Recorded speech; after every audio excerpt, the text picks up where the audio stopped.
Tsy nieritreritra hoe mety hanova ny fiainako ny filalaovana jeux vidéo. Indray andro nefa tena nindry sy tarta. Tsy ary ny anarako fa eo amin'ny tontolon'ny gaming dia Kimmy fiantsoa.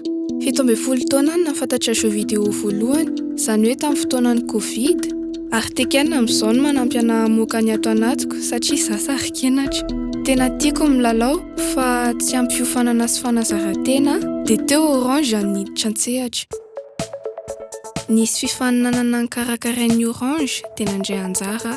Rehefa nahazo top 3 tamin'ny tournoi féminin iray dia teo nahitan'ny Orange anahy.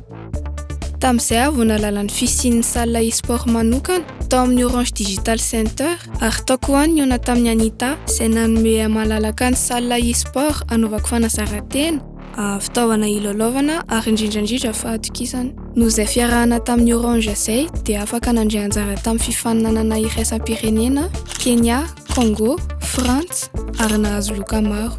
Ankoatran'ny fianarana ataoko dia lasa ambassadrice e-sport Orange Madagascar. Manao fanazarantena adiny 7 isan-kerinandro tsy tapaka ao amin'ny Orange Digital Center ary mampianatra izay kely aiko ihany koa amin'ireo tanora hafa. Na dia sary kenatra aza dia nitondra fivoarana ho an'ny gaming.